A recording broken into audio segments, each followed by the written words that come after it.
Temática, vamos ahora a ingresar a mirar los aspectos fundamentales de un estudio financiero. ¿Sí?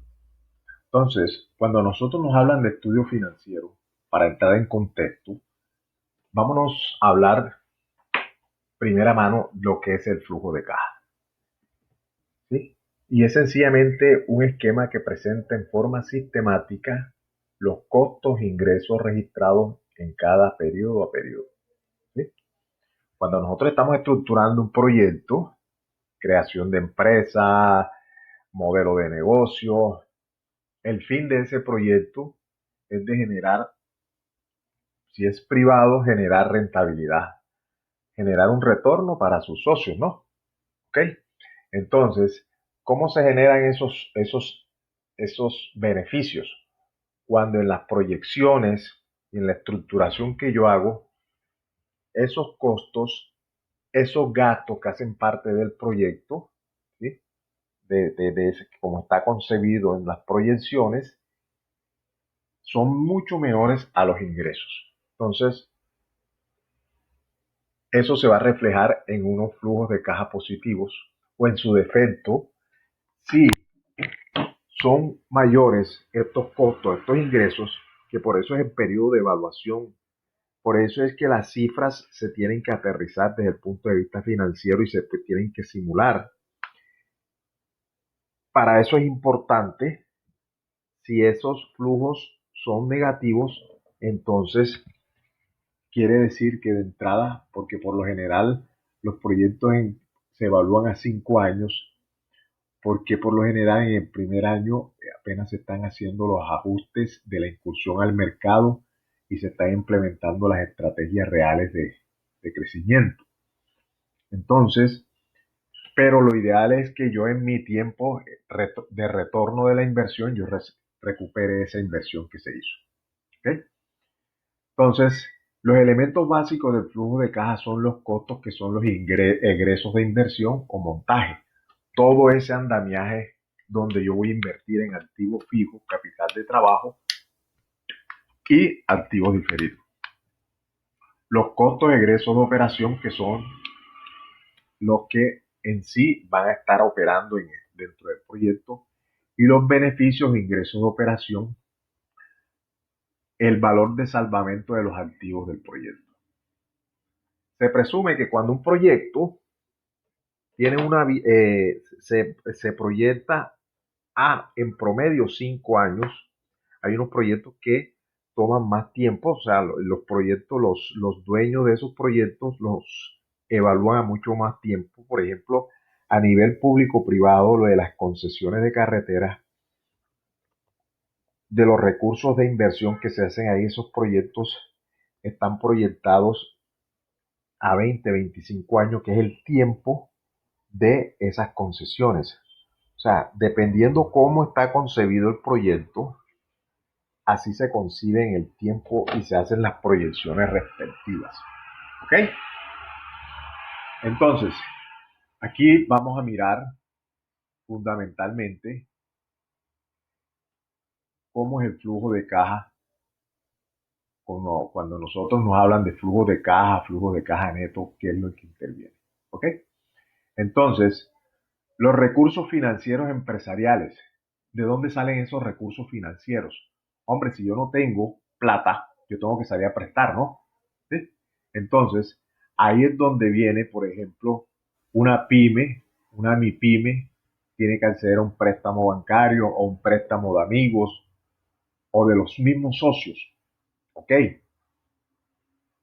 Cada uno y aporta y crean el capital semilla para esa empresa. Las grandes corporaciones, ¿cómo se financian?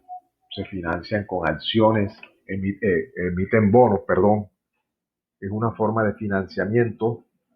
Las acciones son una forma de inversión, ¿sí? Los aportes, los préstamos, que eso van a incidir en los recursos para generar flujo de caja. ¿Bien? Las inversiones en investigación y desarrollo, los dividendos y pagos de deuda son netamente las inversiones netas propias. ¿Sí? ¿Qué quiere decir cuando nosotros nos hablan de dividendos? Dividendos en las empresas. Los dividendos son parte de las utilidades que se reparten los socios. Muchas veces esas utilidades no se reparten, sino que se reinvierten dentro de la misma empresa y lo que hacen es fortalecer a la empresa a nivel patrimonial. ¿Ok? Bueno, las entidades financieras, una entidad financiera está para qué? Nosotros desde el punto de vista del flujo de caja, si nosotros tenemos recursos financieros comprometidos con el sector bancario, tenemos que pagar unos intereses. Esos intereses son, a nivel contable, se registran como gastos financieros. Ahorita vamos a hacer un ejercicio interactivo de un proyecto X donde se necesite unos recursos. ¿Ok? Entonces, las entidades financieras intervienen para qué? A nivel de préstamos para yo financiar mi proyecto, para financiar edificios, si necesito construir infraestructura o equipo, maquinaria y equipo, muebles, la organización misma, los gastos, ¿sí? El capital de trabajo, lo puedo financiar también con recursos financieros. Y todo lo que hace parte de él y lo que va a ser parte en la parte, en lo que es la parte operativa, donde componente principal, independientemente, tengo que acudir, hay que acudir al financiamiento externo. Entonces, ningún proyecto, señores, se financia con recursos propios. ¿Por qué? Porque una de las bases de la rentabilidad es que yo tengo que trabajar con la plata del banco. ¿Okay? No es lo mismo un inversionista que aporte dinero, él recibe una TIO, tasa de interna de oportunidad, a que trabaje con plata del banco. ¿Sí? Entonces, acá en un modelo que vamos a, como les dije ahorita, vamos a hacerlo, ustedes se van a dar cuenta, vamos a mirar el flujo de caja del proyecto puro y el flujo de caja a nivel del inversionista para que se den cuenta. ¿Ok? Bueno, estos son los elementos básicos del componente. ¿Sí? A nivel de operación, hay unos ítems que se llaman depreciación, que están afectando a todos los activos fijos. La amortización se afecta a los gastos legales en que incurre la empresa. El agotamiento, si son empresas a nivel minero, ¿sí? La Drummond, Cerro Matoso, que usufructúan el suelo mineral por un mineral. En este caso hay un agotamiento en el tiempo y las deducciones diferidas. ¿Sí? Son términos contables, pero que hacen parte de la estructura de un flujo de caja. ¿Okay? Eh, Seguimos. Las normas para construcción del flujo de caja. Fijar la periodicidad. ¿Sí? Por lo general, los flujos a nivel año son todos los meses. ¿Okay? Se proyectan todos los meses. Y a nivel de proyecto, ya como yo les dije, lo normal es que el proyecto, su horizonte es de 5 años. Dependiendo del tipo de proyecto, ya amplían el número de años. ¿Sí? Amplían el número de años, perdón.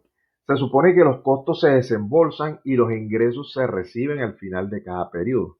Eso es muy correcto. Se utiliza la contabilidad de caja y no la de causación. ¿Ok? En pocas palabras, cuando el flujo de caja es un término o un instrumento financiero, tenemos el balance general, que es la fotografía de los activos, pasivos y patrimonio, ¿ok? Tenemos el estado de resultados, que es, en pocas palabras, ahí relaciono mis ingresos, costos y gastos y la utilidad que hay en un periodo determinado, sea mensual, semestral, quincenal. Yo hago un PIG rapidito y yo sé cuánto me voy ganando. ¿Ok? Deducido ingreso menos costo gasto. Y está el flujo de efectivo, que es el movimiento de lo que se paga realmente y de lo que entra en efectivo. Muy bien. Cuando una empresa le entra el movimiento de efectivo y muestra lo que paga en efectivo, eso es lo que se llama contabilidad de caja. ¿Ok? La contabilidad de caja es cuando se dan las entradas y salidas de efectivo. La decausación es aquella que independientemente el gasto así no se haya pagado, se causa. Ejemplo, gastos de servicio. Yo cerré este mes, pero estoy debiendo los servicios del próximo año, del próximo mes, perdón. Pero tengo que causarlo en la contabilidad de este mes, aunque se pague el próximo mes. ¿Sí? Hoy 31 de el mes X, si no se han pagado esos servicios, hay que causarlo en la contabilidad. Y así se pague dentro de 5 días, que es el otro mes. Entonces, pero tengo que incluirlo. Entonces, eso es lo que se llama causación. Se causó, ¿sí? Más no se pagó. Y la de caja es efectivamente la que se paga, ¿sí? La plata que me ingresa en efectivo y no a crédito en efectivo y la que yo pago en efectivo. ¿Ok? Muy bien. Otro concepto importante, ingresos incrementales, son los ingresos adicionales recibidos por el hecho de introducir el proyecto. Los costos incrementales se registran únicamente los costos que incurren debido a la realización del proyecto. Nota, resultan de la comparación del escenario con proyecto y el escenario sin proyecto. ¿Okay? Estos son conceptos a nivel de proyectos de inversión. ¿Okay? Los costos muertos son costos en que se incurrió en el pasado y que ya no pueden ser evitados independientemente de la decisión de inversión que se tome. Y los costos de oportunidad es el valor o beneficio que genera un insumo en su mejor alternativa o uso de alternativas. Costo de oportunidad también es un concepto que es amplio en el sentido de que le dice a usted, cuando está eligiendo una alternativa, cuál puede ser la mejor. ¿Sí? Puede ser la mejor desde el punto de vista de la toma de decisión que usted hace. ¿Ok? Pero puede haber otra alternativa mucho mejor. ¿Listo? Entonces, eso es lo que no, la literatura financiera se llama costo de oportunidad. Costo de oportunidad. Bueno, los elementos del flujo de caja son los ingresos operativos, no operativos y valor residual. ¿Cuáles son estos ingresos operativos? Los que tienen directamente relación con la parte operativa de ese negocio. ¿Y cuáles son los no operativos? Los que tienen una relación indirecta. ¿En qué sentido? Este proyecto tiene unos beneficios que no tiene unos ingresos que no tienen relación directa con su ejecución en este momento y esos ingresos no operativos constituyen un ingreso del elemento del flujo de caja. ¿Ok? Me explico. Se estructuró un proyecto y dentro del proyecto se hicieron unas bodegas. De ese proyecto quedaron dos bodegas, quedaron dos bodegas subutilizadas que no entran ahora mismo en la capacidad de generación del proyecto. ¿Qué hace? La empresa en ese momento arrienda esas bodegas y recibe unos ingresos por ese arriendo. Entonces, esos vienen siendo ingresos no operativos, no está relacionada con la actividad que está realizando en ese momento la empresa. ¿Ok? El valor residual. Estamos hablando de los elementos del flujo de caja con respecto a los ingresos. Entonces, el valor residual es aquel valor del activo fijo que queda después de un periodo de evaluación. Me explico. Una máquina costó 10 millones de pesos. ¿Sí? Y la máquina se deprecia 10 años. Un ejemplo, se depreció 10 años. El periodo de evaluación del proyecto es de 5 años. ¿Cuánto se ha depreciado hasta el quinto año? En 5 millones. ¿Cuál es su valor residual en ese momento? Los 5 millones restantes. ¿Ok? Otro ejemplo, un vehículo me costó 10 millones de pesos. Se los vehículos se deprecian a 5 años. Al final del periodo de evaluación del proyecto, que duró 5 años, ¿cuál sería el valor residual de ese vehículo?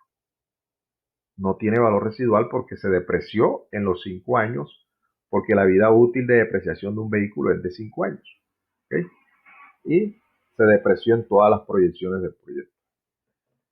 Entonces, como les estaba diciendo, dentro de los no operativos están los financieros y otros ingresos que pueden ser arrendamiento.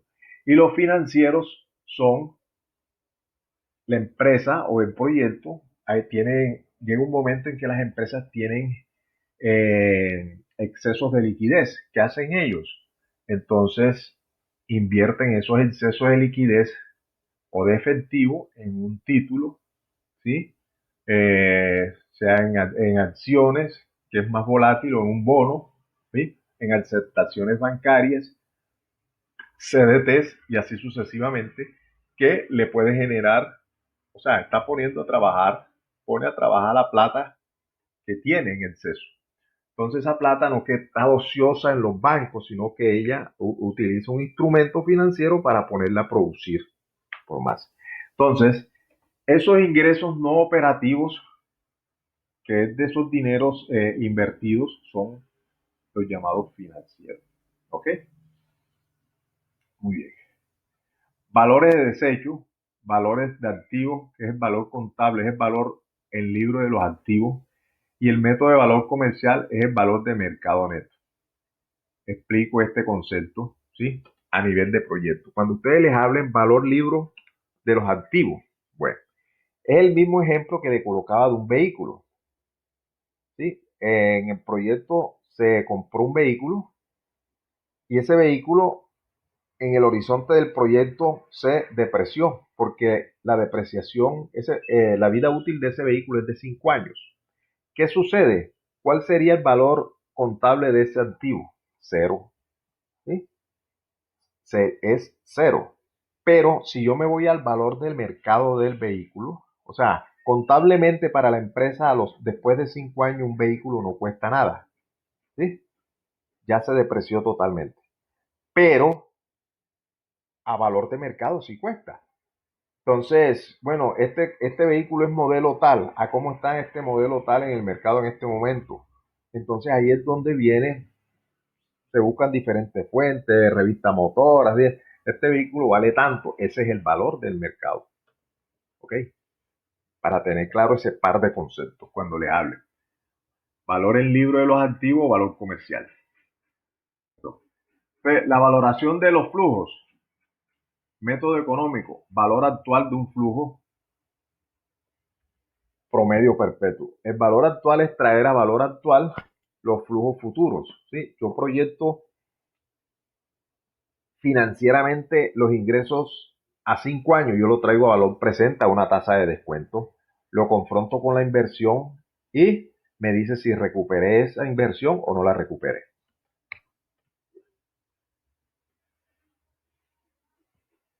Los costos. Ya nosotros hablamos primero de los ingresos con respecto al flujo de caja, ¿verdad? Ahora vamos a hablar de los costos. ¿Cuál es el primer costo grande de un proyecto? La inversión, el montaje. ¿Se acuerdan que yo siempre les hablo a ustedes que hay unos tres variables fundamentales que son la inversión fija o activo fijo, la inversión diferida, que son todos los gastos de legalización, permiso, constitución de esa empresa o de ese proyecto, y el capital de trabajo, que es el que me pone a mí a mover, ¿sí? A cumplir con mis obligaciones, ¿sí? Y a no parar mi negocio por recursos. ¿Sí? ¿De qué me vale a mí yo monté una flota de vehículos, ¿sí? Invertí en esos vehículos para transporte, pero no tengo combustible para moverlo, o sea, no tengo capital de trabajo. Entonces, un componente importante es el capital de trabajo. Entonces, a partir de los costos hay dos grandes vertientes, la de inversión y la de operación. Entonces, en operación son los recursos efectivamente desembolsados, los que se desembolsan realmente en la operación, o los virtuales o no desembolsados, son los que existen pero no se han desembolsado ni se desembolsarán por determinado tiempo. Ojo, ¿cuáles son los que no se desembolsan por determinado tiempo? Tomando acá los desembolsos de operación, las amortizaciones y las depreciaciones. ¿Sí? Es importante cuando nosotros estamos haciendo un proyecto tener claro estos dos conceptos. Nosotros los administradores de empresas somos muy reacios de pronto a involucrarnos en las partes contables, pero sí es importantísimo tener claro el concepto de depreciación y cómo me beneficia, y el concepto de amortización y cómo me beneficia. ¿Ok? Entonces, ahora cuando lo hagamos en el ejercicio, nos vamos a dar cuenta cuáles son los beneficios de la depreciación y de la amortización. Muy bien. Y los otros efectivamente desembolsables, que son los costos de operación fijos, los variables y los costos financieros. ¿Cuáles son esos costos fijos de operación? Aquellos que permanecen constantes en un tiempo. Yo tengo un proyecto y yo tengo unos costos fijos. ¿Cuáles son mis costos fijos? Hombre, tengo un arrendamiento que pagar que es fijo, no cambia. Así yo produzca o no produzca, tengo que pagar el arriendo. ¿Ok? Ese es un costo fijo. Ahora, ¿cuál es el costo variable? Aquel que cambia con respecto a la producción o a las unidades que yo vendo o a las unidades que fabrico. Ese es el costo variable. O sea, se mueve en dirección a la producción, a lo que yo vendo o al servicio que yo ofrezco. Pero hay unos costos fijos, los costos fijos sí permanecen constantes en el tiempo. ¿Ok? Y los costos financieros que están relacionados con el financiamiento. Si yo para construir o llevar a cabo mi proyecto tuve que recurrir a préstamos financieros o bancarios, tengo unos costos financieros asociados a ese proyecto. ¿Sí? Oye, ok,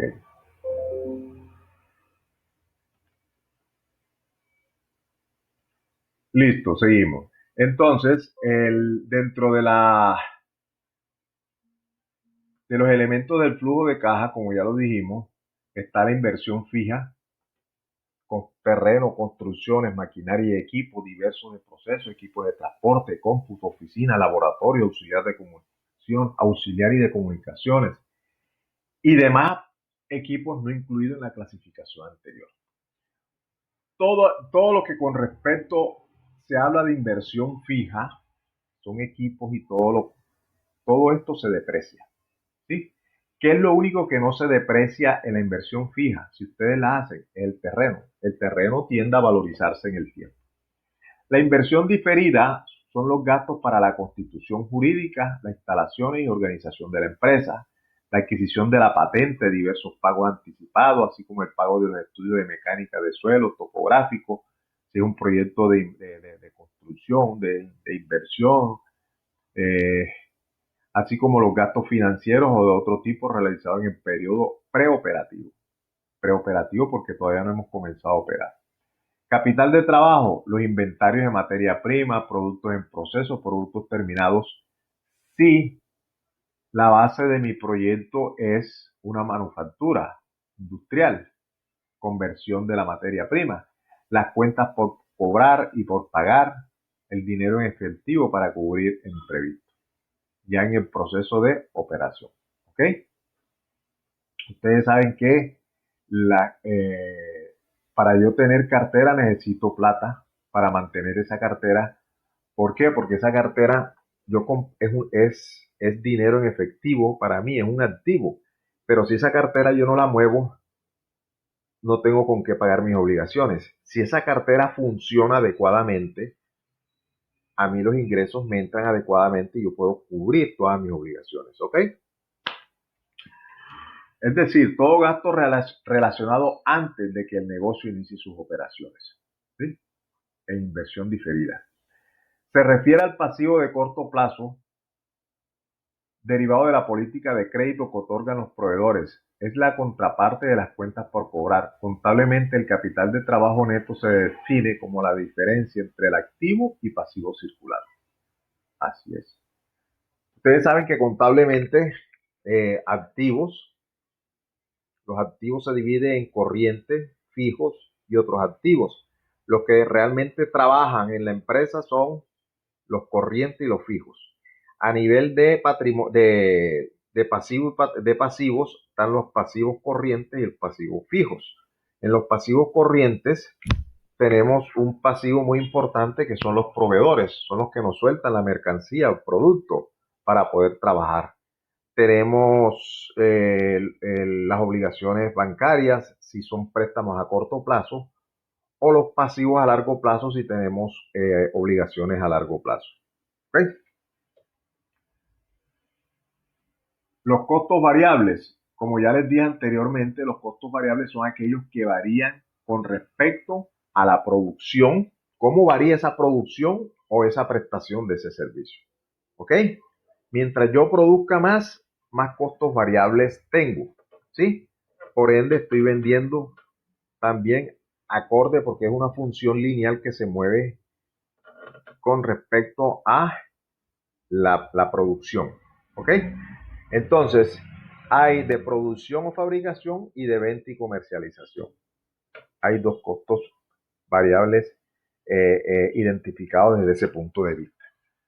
Los de fabricación tienen que ver en las empresas manufactureras cuánto me costó a mí fabricar X producto. Entonces ahí incluyo la mano de obra directa, los materiales directos, que es la materia prima con la que hizo, y los CIF, que son los costos indirectos de fabricación. ¿Ok? En el de venta y comercialización, ya acá tengo lo que son todo lo que es empaques, envases, con los que ese producto sale al mercado, los fletes que se incluyen en combustible y lubricantes, ¿sí? Las comisiones por venta, las promociones, las mermas o pérdidas derivadas de la comercialización. ¿Sí? Entonces esos son los costos asociados a la venta de un producto o comercialización. Y los otros son asociados a la producción o fabricación de este. Los costos fijos de operación, ya los vimos, son los efectivamente desembolsados. Están representados en la producción, en la administración y en las ventas. ¿Sí? Ejemplo, la nómina administrativa es un costo fijo. ¿Sí? ¿Sí? ¿Ok? Es un costo fijo. La publicidad en determinado momento puede ser un costo fijo y así está estipulado. Todo lo que sean servicios públicos asociados a la operación son costos fijos. ¿Ok? Los virtuales o no desembolsados, está la depreciación y la amortización. ¿Qué se deprecia? Los activos tangibles, lo que se toca, los activos fijos, como les dije. ¿Qué se amortiza? Los activos intangibles. ¿Sí? Seguros, patentes, investigación y desarrollo, y así sucesivamente. La estructura de un flujo de caja está dado por los ingresos, menos los egresos, menos los gastos desembolsables, me da el flujo de caja antes de impuestos. Le deduzco los impuestos y me va a dar el flujo de caja después de impuestos. A estos yo le hago los ajustes de los gastos, de los egresos y de los beneficios. Este concepto lo vamos a mirar para que ustedes se den cuenta en el modelo de ejercicio que vamos a hacer. Y me da el flujo de caja neto total, flujo de caja neto. La estructura del modelo de flujo de caja de un proyecto, por lo general, es este. ¿Sí? Los ingresos son la venta de activos, los costos variables, costos fijos, las comisiones, gastos de administración y venta, la depreciación, la amortización de intangible, valor en libro, la utilidad antes de impuestos. De pronto esto les parece muy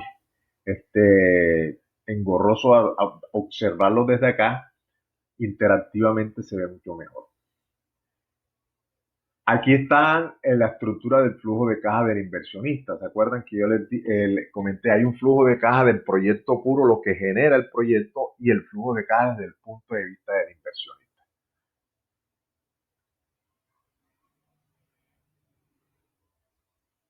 Otra forma convencional de presentar el flujo de caja es mediante una representación gráfica que resume el flujo de ingresos y el flujo de egresos. ¿Ok? Los flujos de egresos están relacionados en una gráfica con flechas hacia abajo y los ingresos con flechas hacia arriba. ¿Ok?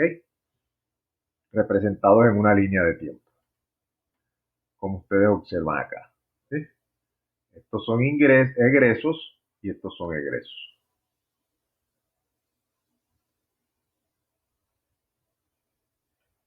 Aquí están las maneras de financiar un proyecto. Desde el punto de vista comercial, los acreedores consideran la cartera completa de activos de la compañía que genera el flujo de efectivo para el servicio de sus préstamos. Cuando yo voy a estoy haciendo una negociación con mis proveedores en cuanto a productos, lo primero que ellos me piden a mí es un flujo de caja. O sea, cómo son las entradas y salidas mías de plata. ¿Por qué? Porque ellos quieren saber si yo realmente le voy a pagar. Entonces, ese es un documento esencial que ellos me piden. Lo mismo los bancos, el sistema financiero, eh, si bien cierto, piden balances, sus estados financieros normales, para ellos es muy importante lo que le dice el flujo de caja. ¿Sí? El financiamiento del proyecto, los activos del proyecto mismo se constituyen en una unidad económica distinta y respaldan el servicio de los préstamos de los acreedores. ¿Cómo se fijan las empresas, por ejemplo, un inversionista o los fondos de capital privado que invierten en empresas? Ellos inmediatamente analizan el mercado donde opera esa empresa y analizan los resultados del sector e inmediatamente solicitan el flujo de caja de ellos. ¿Sí? Entonces, haciendo un análisis comparativo de las oportunidades que tiene dentro de ese sector y el flujo de caja que ellos generan, deciden si pueden invertir o no pueden invertir. ¿Verdad? Eso es una forma de yo vender la empresa, ¿sí? O de invitar a inversionistas para que me la apalanquen. Bueno, alternativas de financiamiento comercial o directo. El evaluador debe verse enfrentado con la búsqueda de la mejor alternativa de financiamiento. El capital propio, que es el que aportan los socios, asociarse con otras personas, un préstamo particular, venta de algún activo, arriendo de espacio, vehículo, maquinaria, crédito de proveedores, fuentes locales, fuentes internacionales. ¿Sí? El ciclo de financiación de los proyectos, ustedes se dan cuenta, aquí nos los muestra esta gráfica, la capitalización de la empresa está abierta eh, se llama así en un glosario a partir de las finanzas, en ángeles, que son los inversores privados menores, el capital semilla, donde a veces las empresas estatales o mismos inversionistas ingresan, el capital de riesgo, de que ya les comentaba, que son inversores tanto de lo público como lo privado, que invierten en un momento dado, y el crédito, acceso al crédito en el sistema financiero. ¿Sí? ¿Qué te está diciendo aquí? Que por lo general de 0 a 2 años el ciclo de proyecto en cualquier empresa se hace con los ángeles inversores. ¿Sí? Posteriormente, cuando el proyecto empieza a arrancar y entran nuevos actores como son el capital semilla y posteriormente en los 2 años siguientes puede entrar capital de riesgo y el crédito en el sistema financiero. A menos, ojo, que a menos que el grueso de los socios de los proyectos que se generen tengan músculo financiero y den garantías en su ejecución y en su pago. ¿Okay? Entonces aquí la matriz de características de las fuentes de financiamiento para cualquier inversionista. ¿Cómo puedo o quién me puede financiar a mí mi proyecto? ¿Okay? La evaluación financiera del proyecto. La forma correcta de abordar la evaluación del proyecto debe ser consecuente con los propios conceptos de equivalencia. Se debe tener en cuenta específicamente todos los ingresos y egresos que aparecen en el proyecto de inversión, indudablemente. Se debe tener en cuenta el valor relativo del dinero en el tiempo. Lógico, porque no es lo mismo 100 pesos ahorita que 100 pesos dentro de 5 años. ¿Ok? ¿Cómo yo lo hago igual?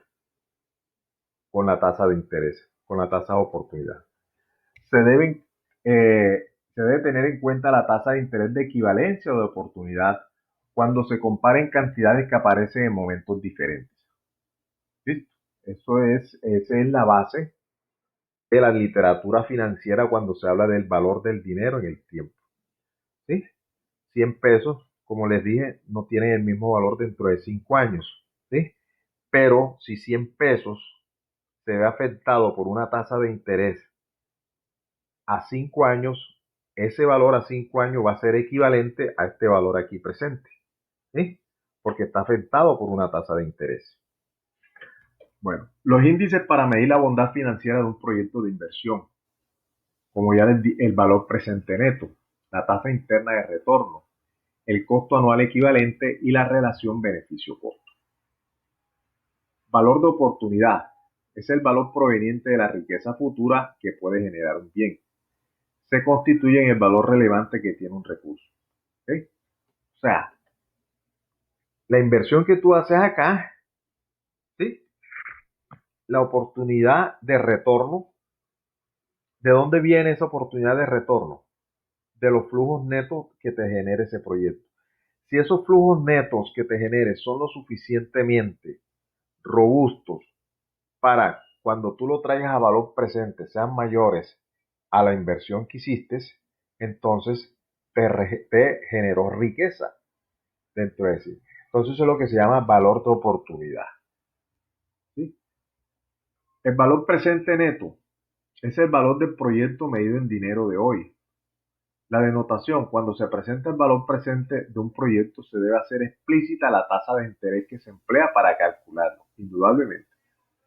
Los criterios de decisión de estos son, cuando el valor presente o tasa de oportunidad es mayor a cero, se señala que el proyecto es conveniente.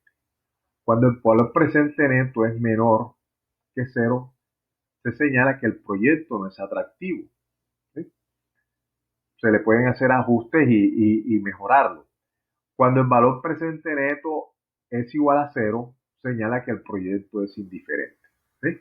Entonces, el proyecto es indiferente, ¿por qué? Porque está en punto de equilibrio. Y lo que simplemente hace el valor presente neto es lograr la equivalencia entre ingresos menos costos y gastos. ¿Sí?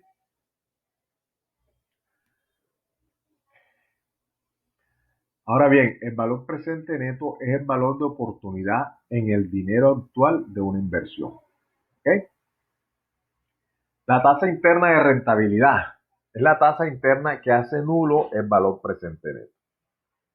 Significado, es la tasa de interés que se percibe por mantener los dineros invertidos en el proyecto.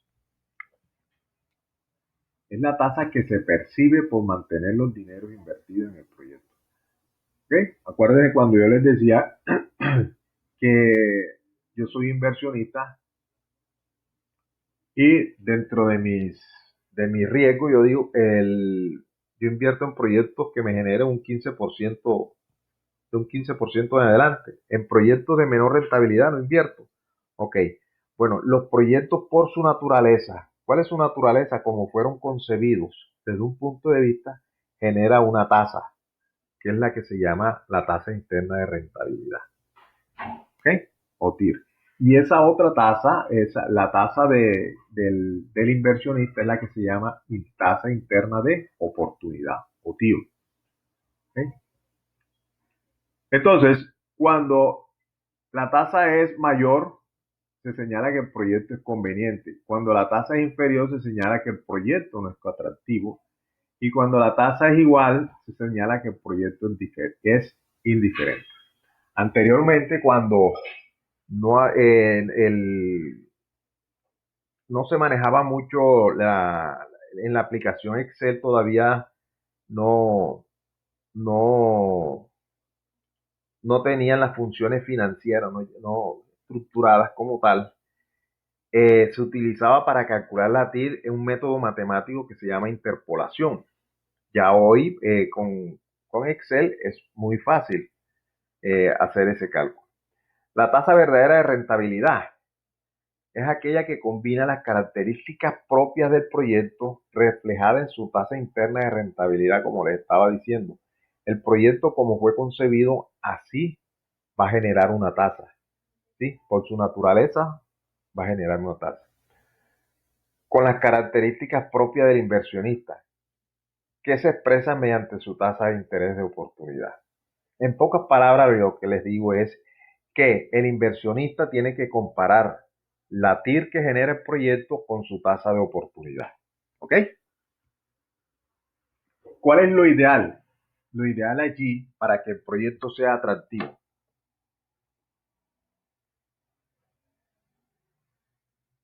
Que el activo esté por encima de la tasa de oportunidad, de la TIR. Si la TIR está por encima del activo, de la tasa que espera perdón, el inversionista, entonces el proyecto tiene que ajustarse. ¿Ok? Es muy importante, ahorita lo vamos a mirar desde el punto de vista del análisis que hagamos. El costo anual equivalente es particularmente útil para evaluar proyectos que esencialmente constituyen una fuente de egresos, es decir, cuando el proyecto está únicamente conformado por desembolsos. ¿Sí? Estos son proyectos netamente desde el punto de vista también de lo público y en la compra de activos. ¿Okay? Entonces, cuando yo tomo la decisión de comprar un activo en detrimento de otro, porque este activo, para mí los beneficios en mantenimiento y en costos de operación son mucho menores a los de este. Entonces, aunque este me cueste, sea más barato que este, tengo en contraprestación que los costos de mantenimiento y los costos de operación son mucho menores acá, y así sucesivamente. Hay una contraprestación. Entonces, el costo anual equivalente es un instrumento que me ayuda a mí a tomar esa clase de decisiones. La relación beneficio-costo se utiliza para evaluar estudios de grandes proyectos públicos de inversión. Netamente, la relación beneficio-costo se utiliza en proyectos públicos. ¿Sí? Dentro de la evaluación que hace el gobierno, dice, bueno, ¿cuál es el costo-beneficio de este proyecto? Importantísimo. Entonces, él exige siempre esa evaluación. En los proyectos privados no se exige tanto ese indicador como en los proyectos públicos. Se apoya en el método del valor presente neto. Claro, para yo calcular en relación beneficio-costo, tengo que traer todos los ingresos a valor presente neto y todos los costos y gastos a valor presente neto. Y la diferencia entre el valor presente neto de esos ingresos, entre el valor presente neto de esos costos, debe ser mayor que 1. ¿Sí? Ese es el indicador. Entonces, la relación beneficio-costo es aceptable cuando es mayor que 1. Cuando es menor que 1, ¿sí? No tiene que replantearse el proyecto. ¿Okay? El cálculo, como les explicaba, se calcula el valor presente de los ingresos asociados con el proyecto en cuestión y se calcula el valor presente de los egresos del proyecto con el del proyecto en cuestión. Se establece una relación entre el valor presente de los ingresos y el valor presente de los egresos al dividir la primera cantidad por la segunda. ¿Okay? Entonces aquí está la revelación beneficio-costo, cómo se denota, cómo son los criterios y su significado. ¿Okay? La tasa pertinente para evaluar un proyecto se denomina tasa de descuento. Una de las variables que más influyen en el resultado de la evaluación es la tasa de descuento empleada en la actualización de los flujos de caja. ¿Okay? Por eso el decisor aquí importante en los proyectos privados son los inversionistas, dependiendo de su aversión al riesgo y de la exigencia en su tasa de descuento. ¿Okay? La relación tasa de descuento valor presente neto. Vean ustedes que a medida que el valor presente neto se incrementa, ¿sí? La tasa de descuento toma una función de hacia abajo. ¿Ok? El valor presente neto es función de la tasa de descuento. Tiene una función directa. ¿Ok? Muchas gracias por su atención y vamos a entrar ahora a mirar un modelo de